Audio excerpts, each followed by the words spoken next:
Hey, new patient group and WrightChat Nation. Welcome inside the broadcast booth. Brian right here. Welcome into Season 5, Episode number 11. Final episode of Season 5. As you know, it's Christmas time. It's Santa time coming up. We don't do podcasts in December. Everybody needs a break. But we'll be back with a brand new Season 6 starting in January. A great season. I really appreciate a lot of the feedback from a lot of you out there.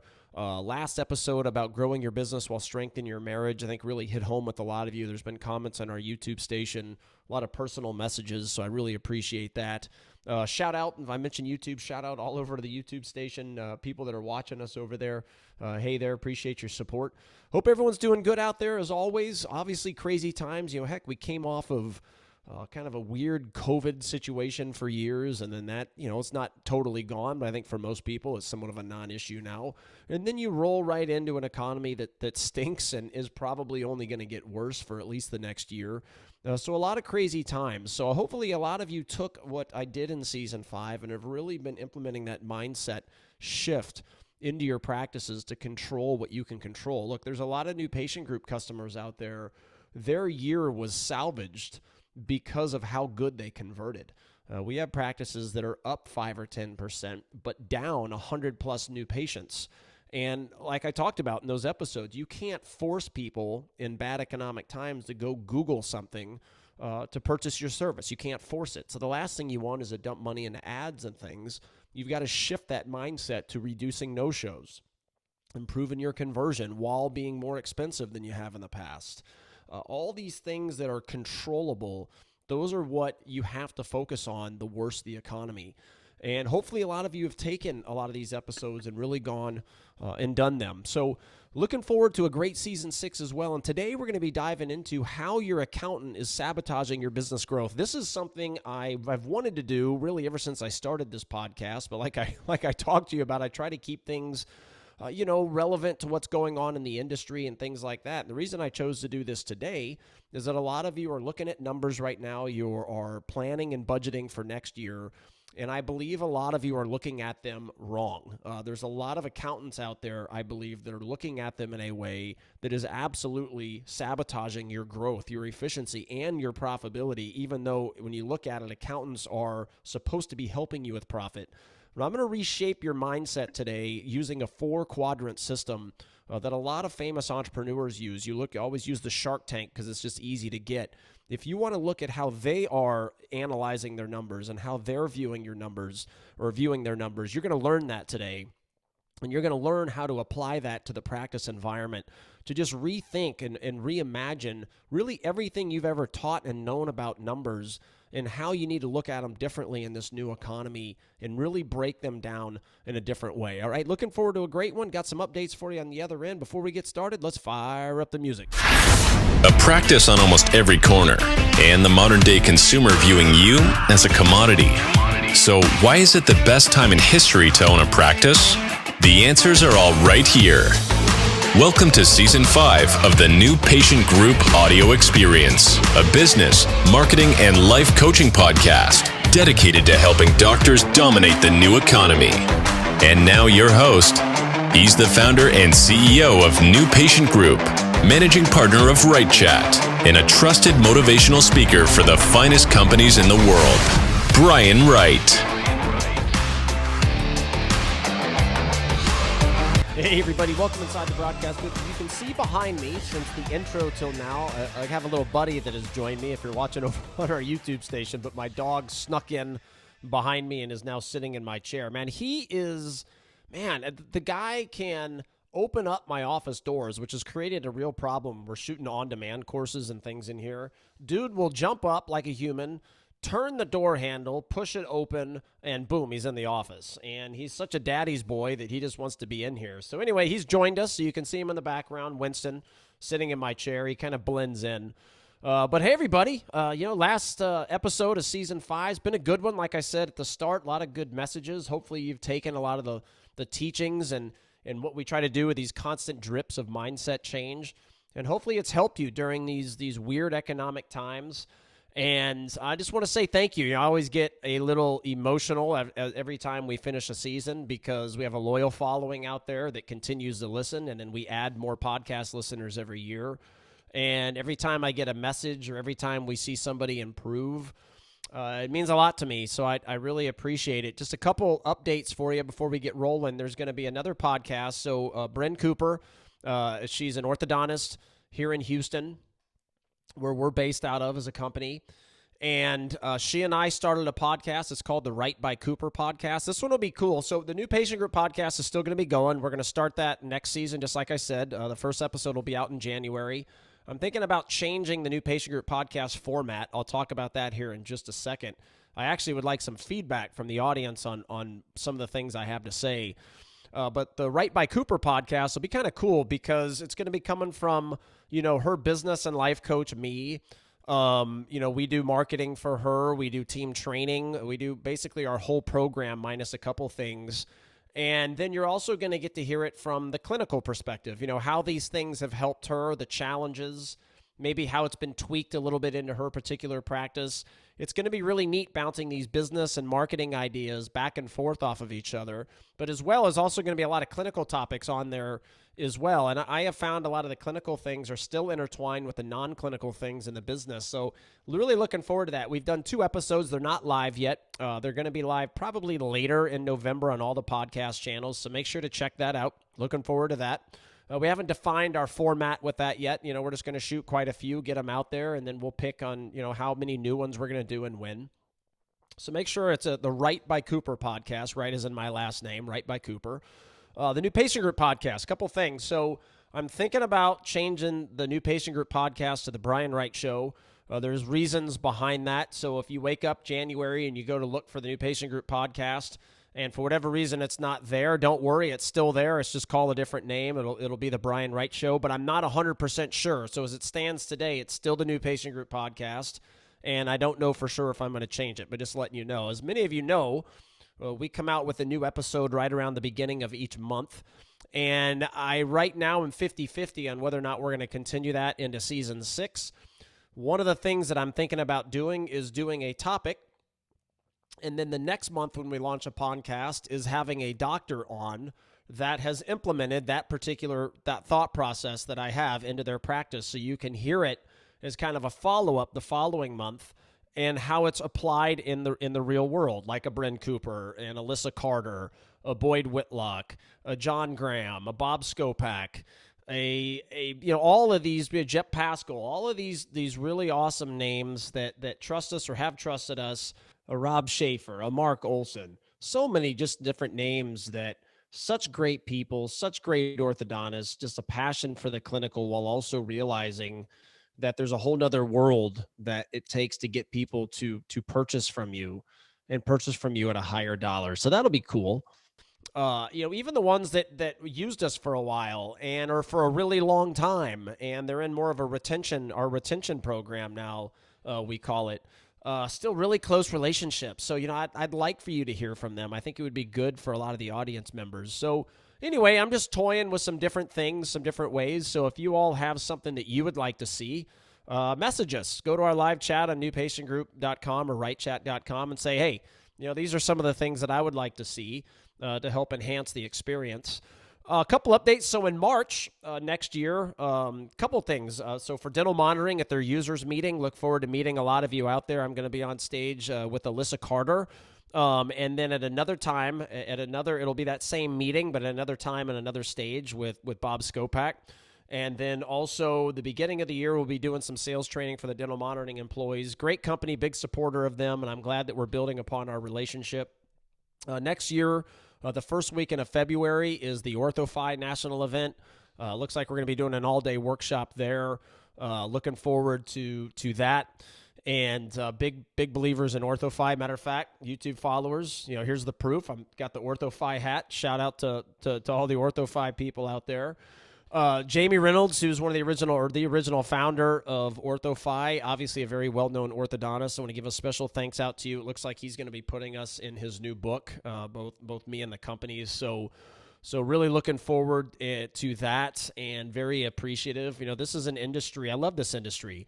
We have we have GPs, we have optometry, we have different doctors, but our majority is in orthodontics. And This industry has done a lot of good for me, and I have some of my closest friends in this industry, and I just like everybody for the most part. At least ones I have found that are attracted to our message tend to be people that are over themselves.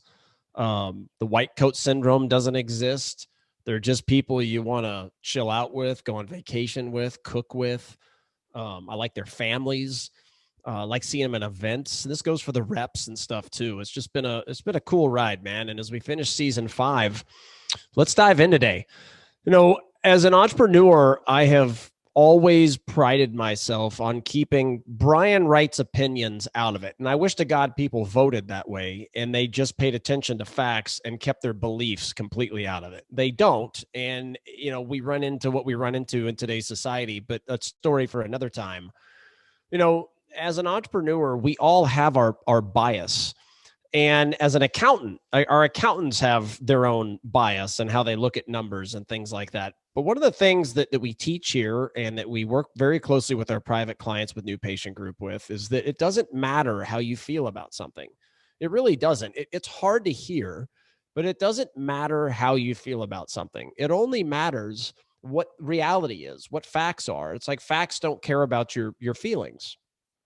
And as an entrepreneur, and really the point of me bringing that up is I've always prided myself on saying, look, take how you feel about it out of the equation and let's look at the facts. And I don't know where that comes from. Maybe many of you know this already, but I was an umpire in professional baseball. And that's one of the things that you have to do when you're on the field is you have to be completely neutral. How you feel about a certain team doesn't matter. How you feel about a certain player doesn't matter.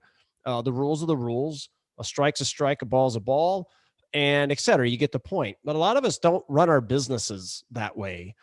And we let our bias get in the way. And I've had podcasts about this. A lot of listeners, you know exactly what I'm getting at right now. But one of the things you're going to be learning today is going to be very different than probably anything you've ever heard before. But this is one example of what I'm talking about. And it took me a while early on to wrap my head around it. But now I adamantly teach this. And we try to get our practices to completely buy in to what I'm going to be talking about today. And this 4-quadrant system that I'm going to be talking about today, this is directly from a lot of billionaires. It's directly from the Shark Tank and how they look at numbers. And as business owners, we have to say, look, I don't care how I feel. How do the big boys do it? How do the billionaires do it? They're all busier than any of us. We all like to say we're so busy and it's chaotic, and most of that's created by ourselves and how we run things. But if you think you're busy, try being a billionaire and having 30 companies, 50 companies, 80 companies, 500 companies, and being an active part of all of that, right? Not easy, but they do it. And they do it because they look at a lot of things completely different than how you're going to learn from a professor in school. Matter of fact, 75% of billionaires either didn't go to college or they're college dropouts. So you look at that and you go, look, the way a lot of the famous entrepreneurs function is and think is completely different than what you would be taught as an MBA or as a professor that likely has never owned a company successfully in your entire life. And it's not that one side is wrong and blah, blah, blah. It's really inevitably is there's the true greatness is a little combination of both. But the 4-quadrant system, when you look at your business, this is how, let me start off. I'm going to tell you what the quadrant system is, and I'm going to walk you through an exercise that I want you to do before you really analyze. And I thought today would have been good or would be good because we're into the year. We all, as business owners, we like to look at what we brought in versus what went out. We look at budgeting, what we're getting rid of, what we're planning to purchase next year, things like that. We're budgeting. But I want to, when you're budgeting and you're looking at your numbers year over year, I want you to look at them differently, because there's this mistake that, if you look at how you're probably doing it right now, and then I'll talk about this 4-quadrant system and walk you through it. And I do, it's not rocket science, but at the same time, it's going to be completely different than anything you're likely have ever heard before. So let's look at the norm, right? You have a column that's got all of your income that's coming in, all of your money in, and then you have a column that's got all your money going out. Now, Sometimes people will create another one where it's like, all your money going out doesn't include the business owner. And then over on the third column, as an example, you've got, okay, how much salary did you take? But the majority of people lump that all into one category. You brought in $1 million in revenue, and whatever, $700,000 of it went out, and you have a 70% overhead, that kind of thing. And that 700,000 that went out included the salary that you have. Boom, you have $300,000 left over, however much you collected, so probably close to that. Now, what do we do with that money? Do we invest it? Do we take it home as salary? Do we use it and buy something that we can get a lot of deductions from while growing our business? Blah, blah, blah. That's basically the spreadsheet. And you have different categories of expenses and things like that. You've got your supplies in the office, and you've got your people in the office, and you have these differentiated and categorized. What I want to teach you today is something very differently than that. What I want you to do is, and if you're listening to this while you're working out, you can start doing this in your mind, but I do want you to actually do this when you're in front of a piece of paper, is take a piece of paper, draw a cross on it, plus sign, whatever you want to call it, and turn it into 4 quadrants. And in those 4 quadrants, I want you to do this. In the upper left-hand corner, I want you to put fixed costs, okay? In the bottom left-hand corner, I want you to put variable costs. In the upper right-hand corner, I want you to do the same thing, but these are going to be investments. I want you to put fixed investments. And on the bottom right, I want you to put variable investments. So now you have a 4-quadrant system that now we need to fill in the blanks. What you're going to find as you do this exercise, most of you out there, most of the new patient group customers, you're a very forward thinking group of people. WrightChat customers, same way, very forward thinking people. But the majority of people out there, they're not there yet. They're doing things the way it used to be done, and they're still stuck on those, and change scares the hell out of them. Well, this is going to be change, what I'm about to tell you. Let's start filling these in. And as you fill them in and do these exercises, you are going to find that majority of what you are spending as a business is going to end up in the cost aisle. And I want you to flip that. And I want the majority of what you invest in to be in the investment aisle. As an example, this is why you cannot lump all expenses together and say, these are my costs. Perfect example. So here's what's going to go in the upper left-hand quadrant. I can't do them all, obviously, but I'm going to get you started and paint the picture. As you fill this out, it is really going to help you rethink how you're viewing your numbers, your overhead, etc. I'm even going to use a couple customers of ours to paint this example. Here's the normal practice, right? The normal practice out there listening is going to go something like this. Upper left-hand quadrant, fixed costs. What are they? All right. Fixed costs are things like your employees. Now, there's exceptions to that, and I'm going to get that when I get over to the investment side. I'll explain what those exceptions are. But the majority of employees help you keep your doors open, but they do not help you grow. The majority of employees are actually creating stress and chaos and training headaches and migraines and the rinse, wash, repeat cycle of, okay, Betty left. Now we've got to get Susie and train her on all the assisting stuff and how to clean the sterilization room. We got to get her up to speed on whatever treatment modalities we do, etc. So employees would fall into a fixed cost. All right. Now, there's a lot of other fixed costs, but the fixed costs are what you're paying out every single month that keep your doors open, but do not grow you. Okay. Things that you've got to have in order to have the doors open, but they are not going to grow you, such as a stock, right? As you put money into a stock, it is an investment. It's not a cost. And over the course of time, sometimes short-term, more likely long-term, it produces a return and gives you more money than you're spending, right? Putting money into a stock is not a cost. It's an investment. And we'll dive into that a little bit more and relate it back to what I'm talking about in the investment side of this exercise here shortly. But as you have Betty, Susie, Timmy, etc., you're going to list out each employee name that you would consider somebody that helps you keep your doors open, but doesn't necessarily help you grow. And you're going to put whatever you're paying them next to it. No other fixed cost would be like your management software, as an example, right? So it helps you keep your doors open, but most management softwares are not growing you. All right. So you're going to put your management software. So things, again, that are fixed costs every single month that help you keep your doors open, but do not necessarily produce a return. Now, some would argue, hey, without those things, I can't go and produce a return. And I get it. But not everything is an investment, right? Those are still costs. They help you come in, open up the doors, and turn on your business lights and function. Now, in the bottom left-hand corner, you have variable costs. All right. You have things that every single month, such as water, your water bill, those things, your electricity, those things tend to change on a monthly basis. And those things you would put and consider a variable cost. Again, things that are a necessity to open your doors, but do not produce a return. That's where those are going to go. All right. So now you're building your costs aisle. And what you're going to find as you build that out here in just a second is that the majority of what you put is going to be on the left side of this 4-quadrant system. Now you have the right side of your 4-quadrant system. You have fixed investments and you have variable investments. Fixed investments are things, again, that every month you spend.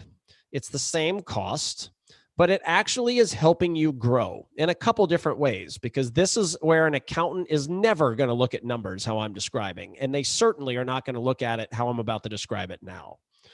What you have to remember on the investment side is it's not just, is it making you more money, right? There's a whole nother world to this. What you have to look at it too is it helping you be more sane? Is it reducing your stress, your headaches, your anxiety? Is it allowing you more free time?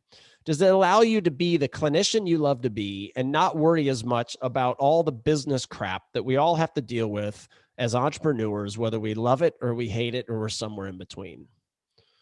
Okay, so now you're going to start listing out things in that fixed investment aisle that grow you or produce a better life for you. Like I was saying, less headaches, stress, things like that, more freedom to go out and be with your kids, your grandkids, play golf, whatever it is, fly your plane, go out and on your boat, whatever it is, lifestyle.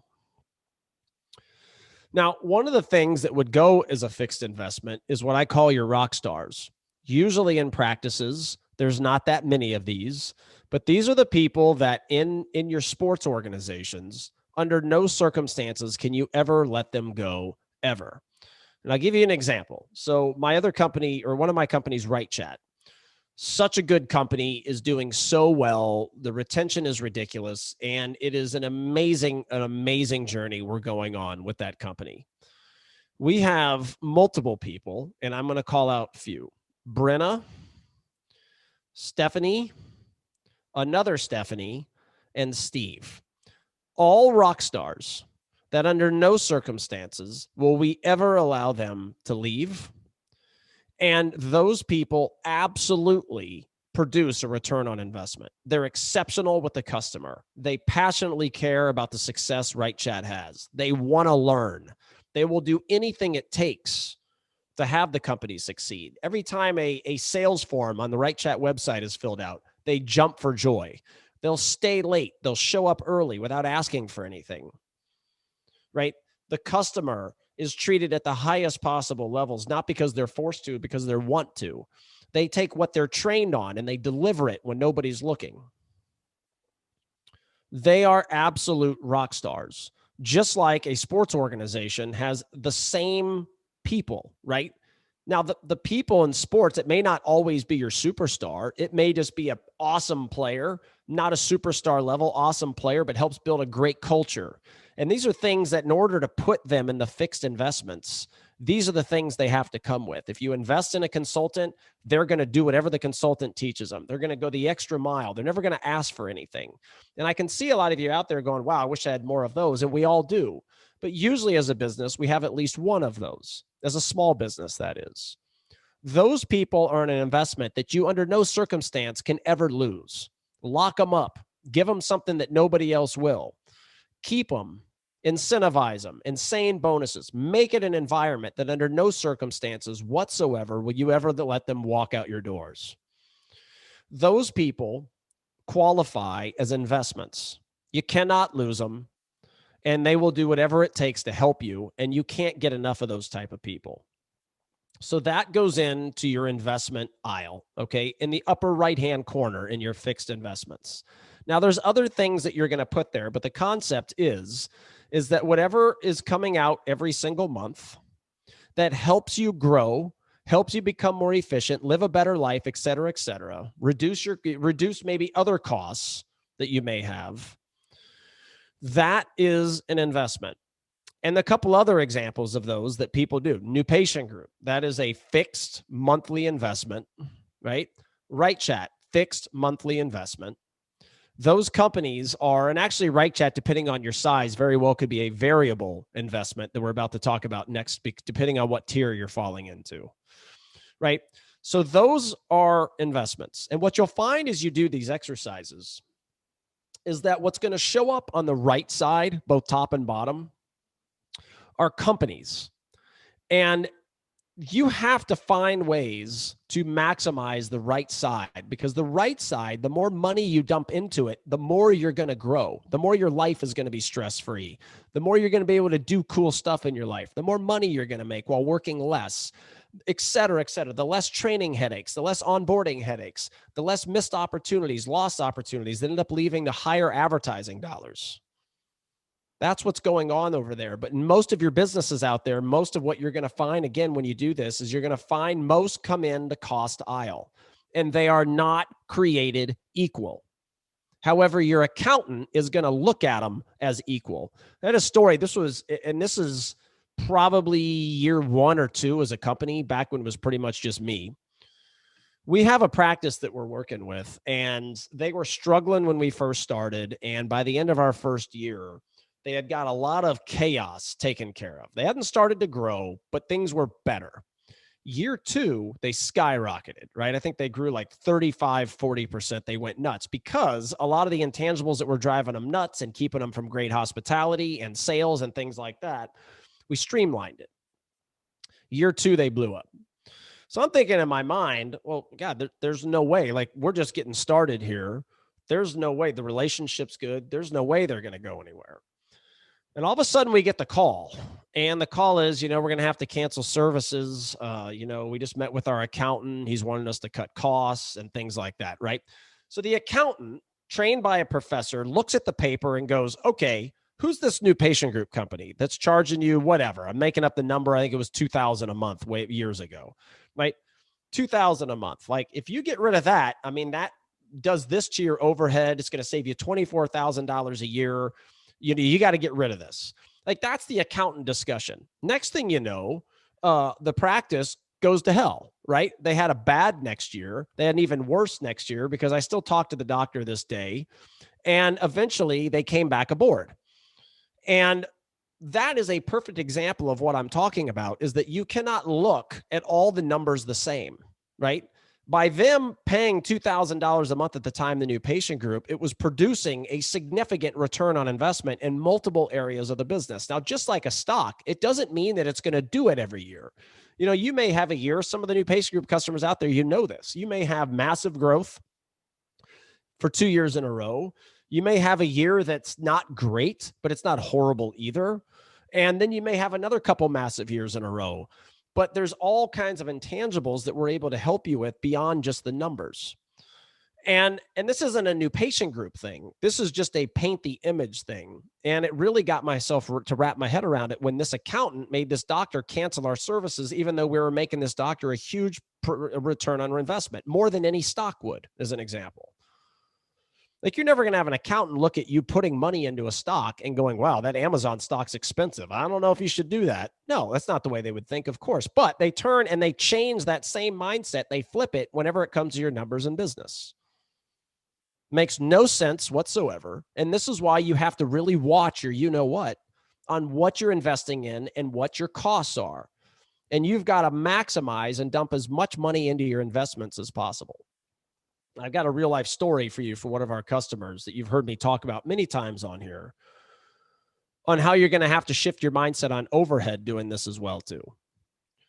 So now you've got your upper right, which is the fixed investments. Anything that's costing you the same amount of money every month that is doing the things that I said. Now, in the bottom right-hand corner, same idea, but it's your variable investments. A variable investments would be your clear aligner bill, right? Why? Well, because doing clear aligners, as long as you do it right, and there's going to be some podcasts next year about how you're sabotaging your clear aligner growth, why you're not making money with it. As long as you're doing it right, like your digital processes, you're not using analog, you're using clear aligners to replace people. As long as you're doing it right, the clear aligner lab fee on paper looks like a cost. That's how an accountant is going to teach you. That's how most of you look at it, but it's not. The clear aligner lab fee is you're getting a return on that. Easier, not as many emergency appointments, which means the phones aren't ringing as much. Less chaos. Like I said, less appointments. If you put them in a remote monitoring, which you should, they're only there 3, 4, 5 times in a 2-year case as an example. There is a return. Less people, less stress, less headaches, less hiring, less training. There is a significant return that comes with that. That is not a cost. It's an investment. And you have to look at it that way. Variable investment would be WrightChat. This month we scheduled 8 new patients for you that you otherwise would have missed, as an example, as your backup, remote into your software, schedule it, answer it as if we're sitting at your front desk, schedule 8 people. On paper, that's going to cost you our tier 1 pricing, which is $1,000. I think it's like $997, but call it $1,000. So for $1,000, we sent you 8 new patients that you never would have known you lost, went somewhere else and bought there, right? That is not a cost. That's an investment. If you're a $6,000 average case fee, that's a $48,000 of potential revenue WrightChat made you that you otherwise would have lost and never known about it. Not a cost, return on investment. Now, what the investment aisle also does is it domino effects, meaning that the more clear aligners you do, as an example, yes, the larger your lab fee. Now, I get it. There's discounted tiers, et cetera, et cetera. But as you do more clear aligners, the front desk can focus more on the customer, the patient in front of them. Why? Because the phone doesn't ring as much. There's not as much chaos. There's not as many appointments. Your schedule opens up. You can treat people better. Your lifestyle's easier. The training of your people's easier. If you lose an assistant, you usually don't have to go back and hire another one because you got the digital workflow set up right. It replaces the need for a person. Boom, variable investment. WrightChat, same way. If we're your primary and we answer all your new patient phone calls, we replace the need for you to interview, hire, train, fire, HR, all for the person to leave anyway. And you're never going to train your people half as good as my agents are. I can promise you that. Investment, higher conversion, more people showing up. It reduces your no-shows. More people walking through the door psychologically prepared to buy, et cetera, et cetera. Dental monitoring, same way. Dental monitoring is not a cost. I love when people say it's expensive. It's not expensive. What's expensive is you having unnecessary appointments and then wanting to complain about the chaos of your office, or you complaining about the chaos of the office, thinking that a scheduling template is actually doing something for you. Can't wait for that podcast next year. Because the scheduling template, as you all know, only works if everything runs on time. If Nancy, the new patient, shows up 5 minutes late to start the day, Judy, existing patient, shows up 3 minutes, 5 minutes, 10 minutes late to start the day, or in the middle of the day, whenever, you as a doctor run 7 minutes over in an exam or 3 minutes over chairside, TC runs long, you're screwed. That's where the chaos, it doesn't work. Like scheduling templates only work is if everything runs perfectly smooth. Otherwise, they don't work. So an investment in remote monitoring is not expensive. It's cheaper than not doing it. Why? Because you get a return on investment. You can grow your business without having more chairs. You can grow your business. And if Judy, the assistant, leaves, again, dental monitoring replaces the need for an employee if you use it right. Now, that doesn't mean you get dental monitoring and fire your team. It doesn't mean you get WrightChat and fire your team. No, but what it allows you to do is if people organically leave, you don't have to replace them. This is the way of the new economy, everybody. Use companies that are better than what your own team is likely to be, but use companies to replace the need for your people. But that doesn't mean fire your people. It just means as they organically leave, you don't have to replace them. It's the recipe for success as a small business owner practice, or even a large one for those listening. Partner with companies that will do it better than you and relieve all the stress of training, hiring, et cetera, et cetera. So in the bottom right-hand corner, this is where you're going to put all of the people, all of the companies that are producing a return on investment, but that monthly fee that you're going to get, that monthly investment statement you're going to get is different based on different things. Clear aligner bill changes every month. Remote monitoring bill is going to change every month. WrightChat, depending on what tier you're in, is going to change every month, et cetera. Now, there's other things that will go into a variable investment, but the point is the same as the top right quadrant. The point is that it's got to be things that grow you either financially or just make your life easier. And this is another thing that accountants are never going to look at numbers and go, okay, Dr. Joe, okay, does this number here, you got $1,000 a month coming out right here. Does this make your life easier, more stress-free, keep you from hiring, reduce your training headaches, reduce your HR headaches? Does it allow you to be a better clinician because you don't have to worry about the business crap? Does it allow you more time with your family? Accountants do not talk that way, at least most of them. But you as an entrepreneur, you better damn well be in control of these numbers so you can tell your accountant if they bring it up and say you got to get rid of this, you can say no chance in hell. Why? Because this 2,000, this 8,000, this 1,000, whatever the number is, these are all the things it's done for me. That's not going anywhere. So you can see now the difference between the left side of your aisle and the right. And you as a business owner, especially in this economy, must maximize the right side of your quadrant system. That is the majority of where your money is spent as a business, as a practice, needs to be on that side. And if you set it up right, the more money, just like a stock, the more money you are dumping into the right side, the bigger you will grow, the more efficient you will be, the less headache, stress, etc. you will have, and the better personal life you will have. It is just that simple. Now, you've got to use the tools of the outsource partners, right? Etc. You got to stay on top of them, of course. So now that you have that kind of image painted in your mind, I'm going to talk to you about something else that you're going to have to shift once you do this. So Bob Skopak, and there's other examples, but I use him because we speak together, been with us for years, consider him a close friend, and we've had a lot of success together on both sides. You know, this is a both sides help each other kind of thing. You know, we have a loyal following, and that helps us not have to close 50 trillion customers a year. That helps us. It helps us that they believe in us and things like that. And we help them. And as you've heard me talk about most likely at some point, either on stage or one of my Brian Wright live sessions, or watch it on our website, or you just heard me talk about here, Bob Skopak got to a point where he was a $2 million practice with 2 employees, 2.5 actually. And, you know, then he's grown more. He's added, I think he has 3 or 3.5 now. And the point is, though, is that I think he reduced it from like 8, 9, or 10 all the way down to 2, 2.5.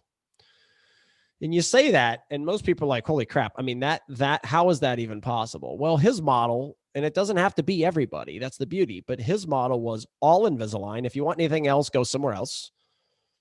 We're going to outsource all the admin stuff in our office, so this chaos just goes away.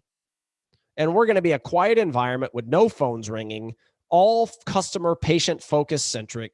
Have a beautiful time together, have fun together, because it's easier to be a parent of 2 people or 3 people than it is 10 or 12 people, and a leader of 2 people instead of 10. He had this vision, this aura, and we help him carry it out. But to his credit, he had this vision of what he wanted. He stuck with it. He realized it was going to be tough. Boom, he did it. And what happens as you shift your mindset from cost to investment or differentiating between the two is that oftentimes on paper, your overhead actually may go up. And I'll give you an example. So some of our WrightChat customers that use us to answer all their new patient calls, sometimes, depending on if they're high influx, they will pay us on paper in a month more than if they just hired 2 of their own receptionists, right? What doesn't show up in those numbers is all the other intangibles that WrightChat is doing for the practice, right? Reducing the headaches, the people, the training, the chaos, the HR, the phones ringing off the hook when people walk in that takes your attention off of the patient who already bought from you or the new patient that just walked through the door. See, there's all kinds of other things that come with that you can't put your finger on. So when the accountant goes, okay, what's this cost? Let's get rid of it. The accountant, it doesn't even cross their mind once on all the other domino effect intangibles that it has to grow your business, to enhance your experience, to increase sales, to make your life more efficient and your headaches go away. You as an entrepreneur have to be in charge of that because your accountant never will. They look at black and white numbers. You've got A coming in, B going out. How do we reduce the B going out to increase the overhead? And what I'm talking, or lower the overhead. And as a business owner, it's okay to have a higher overhead because a lot of times when you run a model like I'm talking about, the on paper overhead will actually be higher than if you have a huge team. And you say to yourself, Brian, well, doesn't that mean I'm going to make less money? And the answer is absolutely not. And here's why. You take OrthoFi. OrthoFi is an investment as well. That would go under your variable investment quadrant. And here's the reason it's a variable investment. Replaces the need for an employee, increases your same-day starts, digitalizes your practice, gets rid of analog-based paperwork and things like that, organizes your pending treatment follow-up, organizes your OBS in a really cool dashboard that's easy to see, easy to function. It increases your sales. It makes you, it allows you to shoot social media. Now they don't do this for you, but you can shoot social media content to show why you're different. Allows edification, things that the receptionist can talk about. And there's other companies I've already talked about on this podcast today that fall into the same aisle. But long story short, it gives you tools to grow that you couldn't afford to create on your own. That doesn't even include the payment slider that's got artificial intelligence built into the back end, all kinds of stuff that you're getting every single month that reduces headaches and grows your practice. But on paper, it may look like, well, hey, I am paying OrthoFi more than what I would pay an employee to handle certain specific things. And a lot of people out there look at it that way. So therefore they say, I'm not going to use a dental monitoring. I'm not going to use a new patient group. I'm not going to use a WrightChat. I'm not going to use an OrthoFi. Because on paper, that's going to cost me more than what I'm spending today. Failing to realize that those companies are all growing you, reducing your headaches, all the things that I'm talking about today. But on paper, those companies may actually be more expensive than you hiring somebody.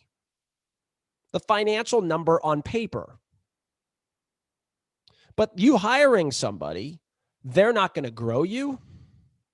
They're likely to cause headaches, stresses. You'd have to deal with HR, all of those intangibles that your accountant is not going to take into account that you absolutely have to do. And that is why you must create this 4-quadrant system. And when you budget, you must say, when I buy from that company, where does it fit in?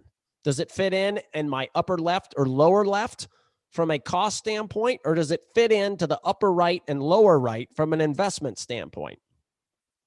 And you must fill the upper and lower right of this quadrant exercise with as many things as you possibly can. And you must have the vision and the forward-thinking mindset to realize that while one person has a 50% overhead and someone else has 75 as an example, most people on the surface would go, oh, wow, that 50% overhead's way better. Oh, yeah, really? Well, first of all, is it 50% of what? And then whose business is set up with less chaos, less stress, no need or little need to hire, no need or little need to train, because there's always a need to train. So that would be a reduction in how many people you would have to train and how often.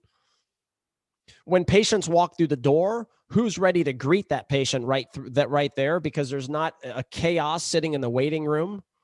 Whose business is set up for success year after year, regardless of a good or bad economy? And I promise you, it's the one that has the most investments and the least costs, even though those investments on paper may make your overhead go up. But if it's growing you, giving you a better lifestyle, again, growing you, allowing you to take more money year to year, it's not a cost. And this is something that your accountants are hardly likely to ever wrap their head around. But this is an exercise so critical for you to do as an entrepreneur. You are entrepreneurs out there. If you have not owned a business before, you cannot wrap your head around the chaos we all live in. You think you're busy with your role with whatever company you work with? Imagine if you had every role in your company that you work for was yours. That's an entrepreneur. Director of marketing, CEO, vice president of operations, director of business development, VP of marketing, etc., a rep. All these things that are divisions of corporations, as an entrepreneur, you're every one of them. And then people wonder why, it's hard to get them to focus. It's hard to get us to implement. It's hard to get us, et cetera, et cetera, et cetera. Why? Because we're everything. We're the chief everything officer. So the more you can outsource and get rid of those stresses, like New Patient Group is an example, like we are your marketing team. We handle your team training for you, your business coaching. We help you streamline your business. We post on social media for you. There's so many stresses because we're an employee. That's who we are. We're not a consultant. We are a company that replaces the need for an employee in your office. WrightChat, OrthoFi, dental monitoring, Invisalign, whatever else clear aligner, you do it right. All of those replace the need for at least one employee. Every one of those companies replaces an employee in your office while doing it most likely better. And also what your employees can never do unless they fill in that top right quadrant, like I was talking about with WrightChat, with Brenna, with Bo Stephanies and Steve, because they get into that right quadrant, it makes my life better. It makes it easier. I have the trust knowing that when I'm not looking, they're badass. So therefore, they're not a cost. They cannot go in the same column as the people that are just there helping you keep your doors open and you don't know what they're doing when you're not looking. Or they fight everything you want to do. Or they're a grump and they piss off half your team half the time, etc. Or they're just people you have to constantly train. They don't implement it and then they leave. You got to go through the whole process again. So recently, American Airlines came out with this article and this announcement. And I'm a plane guy. Most of you know I have the plane. I fly. I'm just into that stuff. I'm just a guru when it comes to planes. Love it. And the article talks about how American Airlines isn't selling first class tickets anymore. So they're getting rid of it. And they're going to start doing it on future builds of airplanes. And they're going to immediately start taking out some first class seats in certain planes. And I sit there and this is exactly what I'm talking about. It is unbelievable to me that people as smart as they are that sit at the top cannot see this. A long time ago, I did a video or a podcast around Delta first class versus United. And I think that was season 3. Go back and look at it. This has something to kind of do with it, but not really at the same time. So here are these intelligent people, and they can't figure out why people aren't buying first-class seats anymore. And their answer is to get rid of it. And this is such a good example of what we're talking about today, about what's on paper, why it lies, why you have to view it differently. Because as an entrepreneur sitting here that preaches experience for a living and will do whatever it takes to give a customer a better experience. And are we perfect at it? Of course we're not, but we sure damn well try to be. And you look at this and you go, you idiots, the reason why you aren't selling them or selling first class tickets is because your first class experience sucks. For years, and all the domestic airlines are doing this. You have people looking at paper going, okay, if we can remove this from first class, that'll increase our profit. It will generate a less overhead. Our stock price may go up. Meanwhile, people that are paying for the first class ticket, and at the same time, there's often times where you're jacking up the price even more. And people who fly a lot, like I do, are saying, screw you, I'm not going to buy it.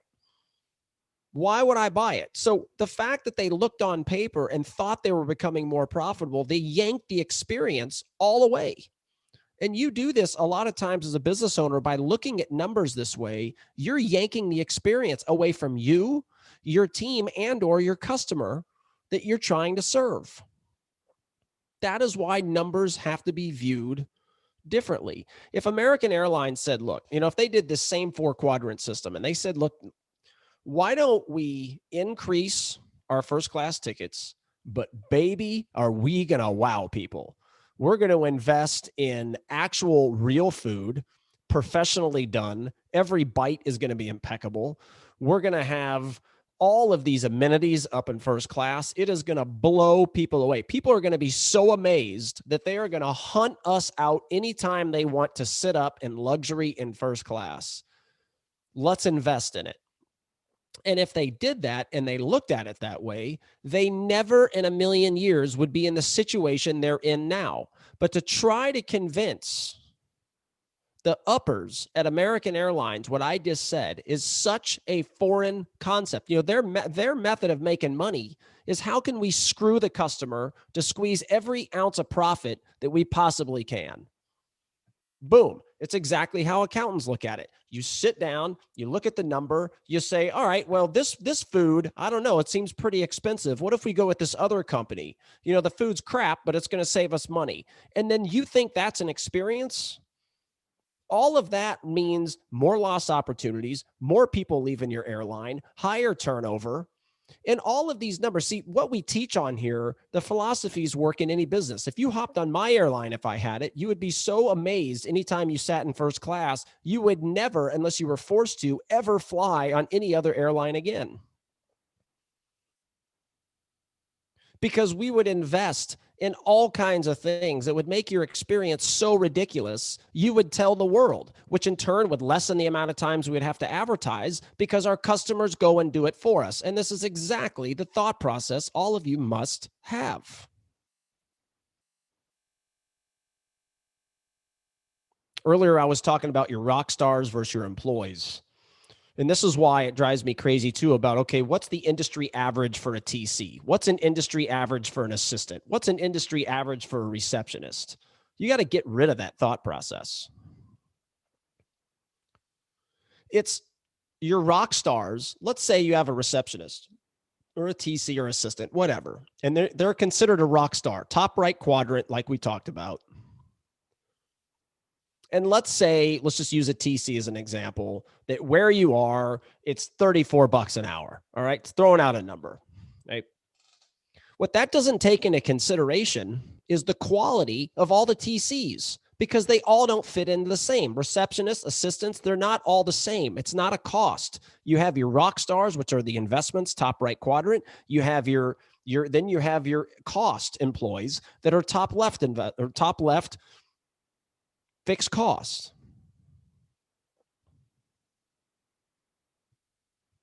You can't look at those as the same.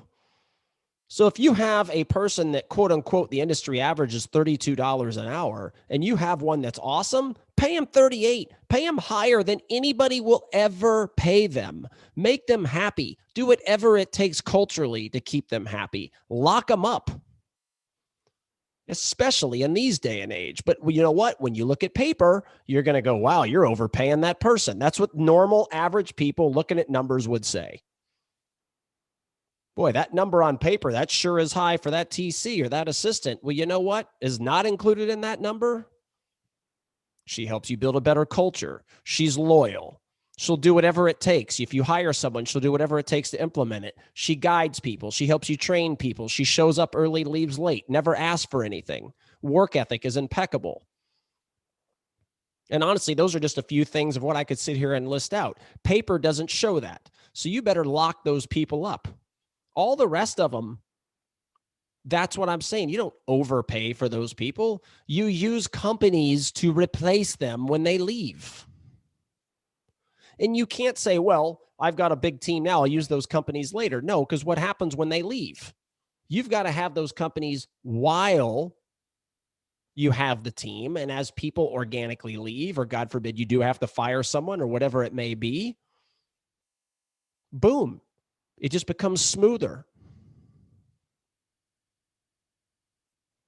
You can't look at numbers how other people look at numbers. And as small business owners, you cannot look at numbers the way MBAs do. It will run you into the ground. One of the reasons it doesn't run corporations into the ground is they make so much cash.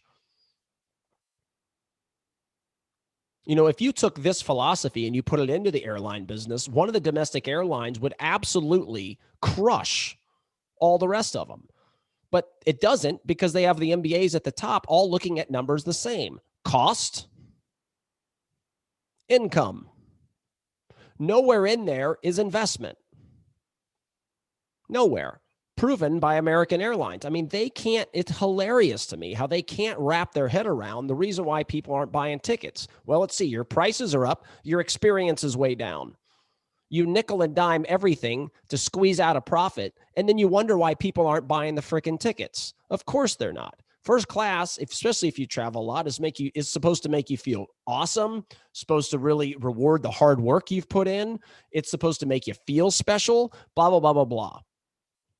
And if they did that, which none of the domestic airlines do anymore, United is still the best, but even they suck.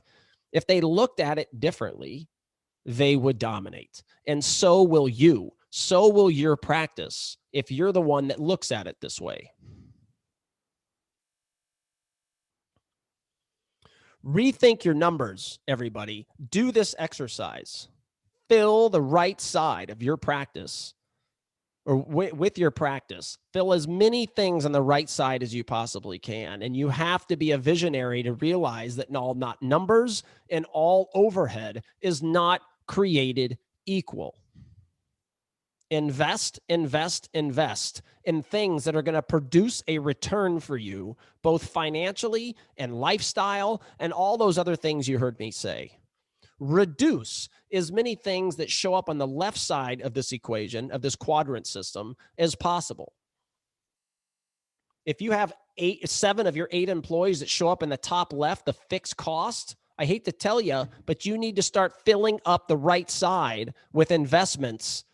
So as those people get pregnant, quit, you've got to fire one right now you want to fire, but you can't because you'd have to go out and go through the whole hiring process again. So they're holding you hostage. All of that doesn't matter anymore because you have the investments to replace them.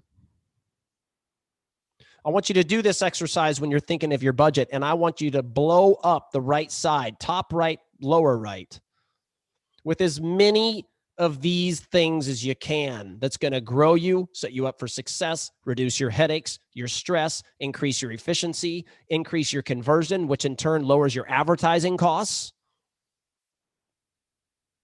And I've seen it time and time again, as the right side of this grows, your advertising costs will diminish and eventually get down to virtually nothing, which a lot of you from a pay-per-click standpoint, just an advertising mindset standpoint, probably can't wrap your head around it, but you don't need that crap.